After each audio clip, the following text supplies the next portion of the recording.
प्रभु राम ने खाए मां शबरी के जूठे बेर, फिर लक्ष्मण ने क्यों किया इनकार। कौन थी मां शबरी जो प्रभु राम के लिए वर्षों तक करती रही इंतजार। राम और शबरी ये रामायण के दो ऐसे किरदार हैं जो आज भी तर्क संगत बने हुए हैं, क्योंकि इस तर्क के पीछे वो बेर फल जुड़ा हुआ है जिन्हें कुछ कथावाचकों के द्वारा राम को लेकर झूठा बताया जाता है। अर्थात राम वन में गए तो शबरी ने उन्हें जूठे बेर खिला दिए, जबकि लक्ष्मण ने उन जूठे बेरों को खाने से इनकार कर दिया। आज हम आपके सामने राम और शबरी की कथा से जुड़े कुछ तथ्यों पर बात करेंगे, जिनको लेकर समाज में तमाम तरह की कहानियां सुनाई जाती हैं।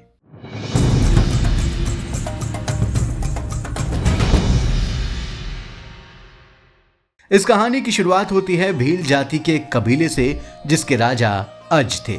अज की पत्नी का नाम इंदुमती था। उनके घर में एक कन्या का जन्म हुआ जिसका नाम श्रमणा था। श्रमणा शबरी का ही दूसरा नाम है। श्रमणा का विवाह एक भील जाति के लड़के से तय हुआ। विवाह से पहले कई 100 पशु बलि के लिए लाए गए, जिन्हें देखकर श्रमणा बड़ी आहत हुई। श्रमणा को ये बात कुछ ठीक नहीं लगी और उसने उसी रात सभी पशु पक्षियों को आजाद कर दिया। जिस दौरान पशुओं को आजाद करने के लिए शबरी बाड़े के किवाड़ को खोल रही थी, उसी दौरान उन्हें किसी ने देख लिया। इस बात से शबरी डर गई और वहां से भाग निकली। भागते भागते शबरी ऋषिमुख पर्वत पर पहुंची, जहां करीब 10,000 ऋषि रह रहे थे। शबरी को इस बात का अनुमान नहीं था कि वो निचली जाति की हैं और ऋषि उनको अपने आश्रम में स्थान नहीं देंगे। इसके बावजूद शबरी छुपते हुए ऋषियों के आश्रम में रहने लगी।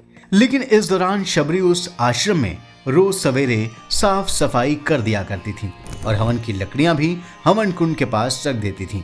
हालांकि एक दिन सवेरे कुछ ऋषियों ने शबरी को पकड़ लिया, लेकिन ऋषियों से जुड़े सारे नित्य कार्य को करता देख मुनि मतंग शबरी से अति प्रसन्न हुए और उन्होंने शबरी को अपने आश्रम में ही शरण दे दी।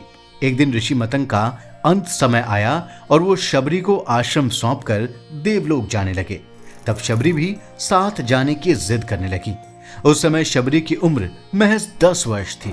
शबरी को रोता देख महर्षि व्याकुल हो उठे और शबरी को समझाया कि पुत्री, इस आश्रम में भगवान आएंगे, तुम यहीं रुककर उनकी प्रतीक्षा करो। अबोध शबरी इतना अवश्य जानती थी कि गुरु का वाक्य सत्य होकर रहेगा। उसने फिर पूछा, भगवान कब आएंगे? महर्षि मतंग त्रिकालदर्शी थे। वो भूत भविष्य सब जानते थे। वो जानते थे कि शबरी को भगवान साक्षात दर्शन देने वाले हैं। इसलिए उन्होंने घुटनों के बल बैठकर शबरी को नमन किया। आसपास उपस्थित सभी ऋषिगण असमंजस में डूब गए और ये सोचने लगे कि आखिर एक गुरु यहाँ शिष्य को नमन कैसे कर सकता है। लेकिन महर्षि के तेज के आगे कोई बोल ना सका। वहीं शबरी प्रभु के दर्शन के लिए आश्रम में ही रुक गईं, क्योंकि वो जानती थी कि महर्षि का कहा कभी गलत नहीं हो सकता। आखिरकार वो समय आ गया जब राम शबरी के आश्रम में जाते हैं और जूठे बेर खाते हैं। अधिकांश राम कथाओं में श्री राम शबरी के आश्रम में जाते हैं तो वहां शबरी उन्हें बेर खिलाती हैं और राम उन बेरों को खा भी लेते हैं।